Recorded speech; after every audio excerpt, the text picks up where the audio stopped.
मैं विकास कुमार और काफ़ी दिनों के बाद मैं आज ये वीडियो आप लोगों के सामने बना रहा हूँ। जो कि साथियों वीडियो बनाना एक मजबूरी है, क्योंकि अभी बहुजन समाज पार्टी के खिलाफ तमाम तरह के नैरेटिव जो भी चुनाव आते हैं उसमें बनता है।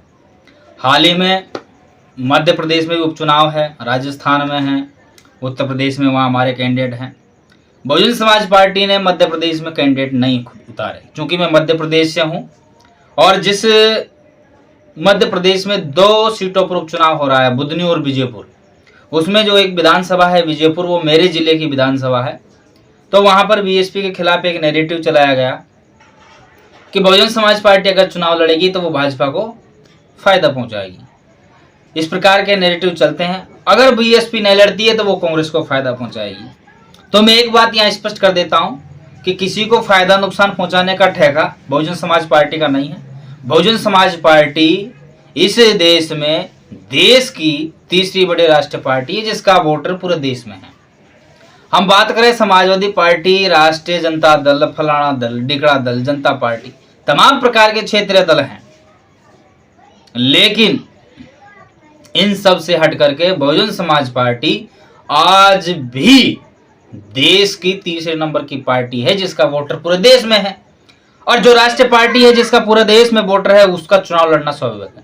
हालांकि यहाँ की परिस्थितियों को समझते हुए, समय की नजाकत को समझते हुए, देश नेतृत्व ने, राष्ट्रीय नेतृत्व ने फैसला लिया है कि बीएसपी अपना कैंडिडेट नहीं उतारेगी। अब कांग्रेस भाजपा उसका नफा नुकसान वो जाने, लेकिन बहुजन समाज पार्टी उत्तर प्रदेश में 10 सीटों पर वहां उपचुनाव है, 9 सीटों पर अपना कैंडिडेट दिया है, 9 पर ही है, वहां पर 1 सीट अभी ओडू पड़ी है, लेकिन 9 की 9 सीटों पर वहां उपचुनाव है। बहुजन समाज पार्टी मजबूती के साथ चुनाव लड़ रही है।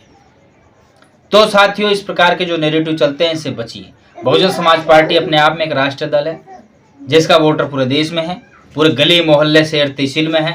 तो मैं यहाँ भी स्पष्ट कर देना चाहता हूँ कि विजयपुर विधानसभा में बहुजन समाज पार्टी ने अपना कैंडिडेट नहीं दिया, तो तमाम प्रकार के चमचे लोग सक्रिय हुए। उन्होंने कहा कि बहुजन समाज पार्टी को वहाँ प्रत्याशी नहीं मिला, बहुजन समाज पार्टी विजयपुर में ख़त्म कर दी, ये फलाना ढिंगना, तमाम प्रकार के मतलब ऐसे नैरेटिव वहाँ चले कि ताकि बहुजन समाज पार्टी का जो वोटर है, 35,000 वोटर उस विधानसभा में है, उसको हतोत्साहित किया जाए। लेकिन यहाँ मैं स्पष्ट कर दूं कि बहुजन समाज पार्टी के पास कैंडिडेट भी था, तैयारी भी थी और अच्छी तैयारी थी।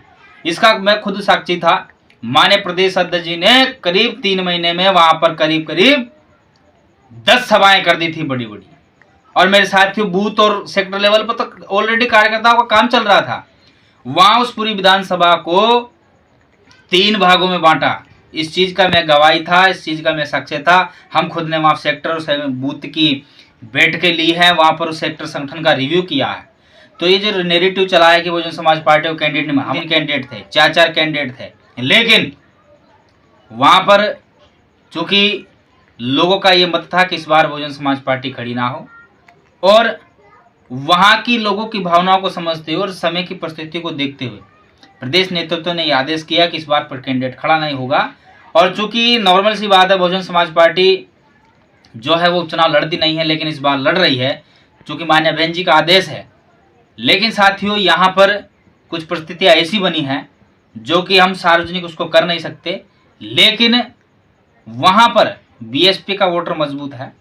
और ये जो नैरेटिव चल रहा है कि बीएसपी को वहाँ ख़त्म हो गई, बीएसपी को मौजूद, ऐसा नहीं है। बहुजन समाज पार्टी श्योपुर जिले में 1 नंबर की पार्टी है, जहां वो इस जिले से श्योपुर में एक समय 50-50 हज़ार वोट लीड करती थी, वहीं विजयपुर विधानसभा में 35,000 वोट तक उसने लीड किया है। तो ऐसी कोई बात नहीं है। और इस प्रकार के नैरेटिव जो चल रहे हैं, इससे आप सावधान रहें। जय भीम, जय भारत।